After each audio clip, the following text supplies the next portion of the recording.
welcome. My name is Svetlana Stone.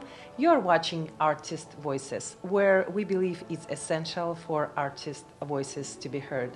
And we are pleased to have Lauren Estep here at Public Media Network to learn about what does it take to be a musician in the 21st century.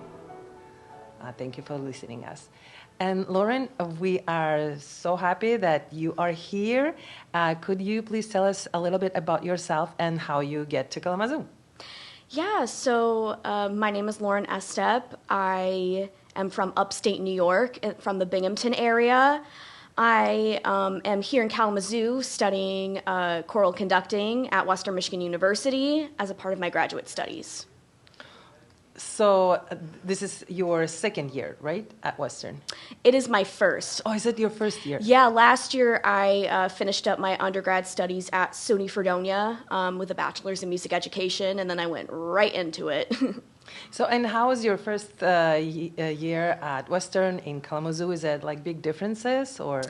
A big difference, actually. It's been really fun being able to be in front of the room leading ensembles rather than being in the choir, although I still am able to do that and, you know, begin sort of that aspect of field work. And this area in particular is also much bigger from where I went for my undergrad, as where I went for my undergrad is more of like a tiny town. This is more of a city, which is a nice change of pace. And your degree is in conducting, correct? Yes, choral conducting. Choral conducting. And why is this area, why do you choose this area? So I am an absolute lover of choral music. I love the sound of a choral ensemble. So it really was a no-brainer for me to choose this path. For me, I could have chose a path getting a master's in music education, but I was like, you know what? I like the choral specialty a lot better, and I wanted to, you know, get more experience in that before I head off and teach in the real world. Do you play any other instrument? And also, how you get into the music in general? Yeah, so I also play a bit of piano. I took piano classes in undergrad. I can also play a little bit of guitar. But my primary instrument is singing, and for me, there is nothing like solo voice work or being able to sing in ensemble. It's just a complete different sound to me, which I totally love. So, and how you get to the music? Is it your parents, or how old you were when you start singing and realizing this is what I want to do for the rest of my life? So it's funny, my parents actually did marching band in high school, so completely different. And then when I was in elementary school, they offered a chorus, I think starting in 4th grade, and I just did it ever since, and I've always loved it. I did do band for a few years, but having to practice and bring home an instrument just didn't work for me at that age, so I just kept doing the choir thing. I eventually did musicals later in high school, and yeah, so I kind of pretty much just did this on my own. It was a hobby I just picked up and have done ever since I was younger. And working with different ensembles and choirs, what did you notice about maybe something that,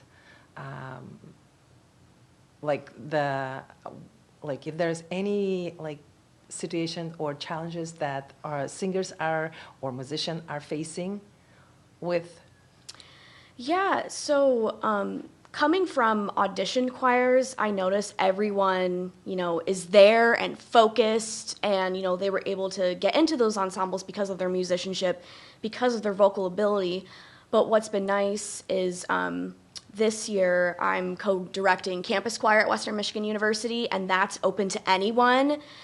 And what I've really enjoyed is seeing people who are like, you know, I really want to learn how to sing, but, you know, I have no experience. I don't know where to go. And we welcome them in because, you know, we're all about, you know, building up your musicianship, building up your vocal ability, and it's a safe space for everyone to kind of come and, you know, try that activity out.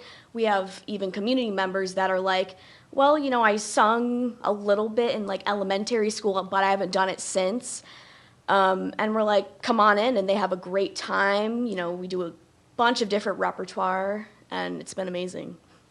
And I witness, your work, your conducting, and how you work with the choirs, and it's something that is very special, especially for people who are not connecting to the music, because you can see how happy they are in their eyes, and then you also give them the opportunity to perform at least couple times per semester, right? Yeah, absolutely. And go ahead. Yeah, with campus choir, we do one larger concert at the end of the semester since we meet once a week. But even with the other choirs, I am the TA for Anima, which is a treble voice choir, and there's a bunch of members who aren't even in the School of Music itself. So it's nice for them to get that chance to perform, whereas, in their normal academic setting, they might not get that all the time. So it's really awesome to kind of see them, have sort of a hobby outside of what they do academically. Thank you. Thank you. Welcome back. For those of you who just tuned in, we are here at Public Media Network with Lauren Estep to learn about what does it take to be a musician in the 21st century. And thank you for being with us. Lauren, being a conductor, you stay in front of many people. What do you feel? Do you experience any fears, because you show that you're confident, but nobody knows what is really happening inside of you? Yeah, so I would say I get a normal amount of, fear when it comes to being up on stage because I want everyone to do well. But what I found even last semester I conducted in my very first concert, never had that experience before, is once, the pianist starts playing and I, gesture them to begin, I get in the zone, I'm feeling the music, nothing else matters, and then all of a sudden you get to the end of the concert, it's like, oh, I just did that thing. So it's very much getting in that confident mindset, and, once the music starts, throw all those fears out the window, And also, being a conductor, could you please tell us, to the people who have no idea what conductor does before the concert, before they are ready to conduct and show the piece, what is the process, the preparation? So for me, I always take the time to conduct it by myself, see, where I should gesture breaths for the choir. I also do some score studying and research because that, as a conductor, informs how you teach the piece. Because you can just teach pitch and rhythm, and, and they'll learn it, but they won't, have a true sense for the piece until they know, okay, what's the text about? Who wrote this? What is their research about? What's happening in this section? Are we modulating to a complete different key, or emotionally is it completely different? So it's a lot of, as the conductor, learning about the piece as in depth as possible before then presenting it to the choir itself. And doing that before, you're ready to even present it to the choir, how many times it's take you to analyzing the score, learn the dynamic, breath, and memorizing each part, each voice. I just want you to tell about this more, because it looks like the conductor is just, staying, and it's he's very easy to conduct, but what is exactly like? Yeah, so for me, being a younger conductor in the field, this is a skill I am building, but what I do is I spend time in the practice room at the piano, playing through each part, doing different combinations, whether I'm playing the tenor yet singing the soprano, or singing the alto part and playing the soprano, playing with those different combinations, because when you do that, you're able to, look at a piece and be like, oh, alto and bass are singing the same thing, just an octave apart, or same thing with soprano and tenor. So it's not something you should be doing in one day. It definitely takes a bit. And also, once you're able to sing each part, it informs you of, what each part needs at that time, whether, you're showing something with your left hand, to shape vowels or phrasing, or if, say, the sopranos need a bigger cue, you know where your right hand needs to be at that exact moment.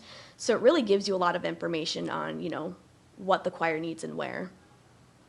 And being a musician, what was the best advice you ever received from another professional or maybe just person? Or encouragement? Yeah, so when I was, first looking into graduate studies in conducting, my advisor, who was also the head of choral activities at SUNY Fredonia, he said to me to not geographically limit myself, which was very interesting because at the time I was like, you know what, no, I'm going to get my grad studies in New York. And then all of a sudden when I was looking at all these schools, I was like, wow, a lot of these programs have a lot to offer. And for example, my teacher here, Dr. Adams, I got along really well with her at my audition, and I really love her teaching philosophies. So she's amazing. Yeah, she is very amazing. So I knew, coming here would help me grow for sure. Thank you. And how our listeners can find more information about you or about future performances? So we have a choirs page at Western Michigan University. You can go onto Facebook and look up WMU Choirs, and we pull right up. Around the times of our concerts, we're always posting flyers, or for those who are going to be coming to Western Michigan next year or already go to Western Michigan and want to audition for choirs, we put up information as well over the summer. So any choir-related events at Western, you will find advertising on those pages. And is there anything else you would like to tell, something that we may miss? Not that I can think of, but we will be having a choir concert next weekend. So look for advertisements for that, as well as throughout the semester. We have concerts in March, April. Yeah. Any wishes that you could tell to musicians who is going to watch or listening to us? So a piece of advice I would give to any young musicians is keep doing you, keep doing what you're doing. The end goal is there. You just have to work hard for it. And I would say just keep those goals in sights and keep coming along. Thank you so much. Thank you, Lauren, for being with us. It was great to learn about you and about what you're doing. Thank you so much. Thank you for having me. Thank you. So, this concludes this episode of Artist Voices, and we are thank Lauren Estep to being with us here at Public Media Network, where we believe it's essential for artist voices to be heard. Thank you for listening to us, and see you next time.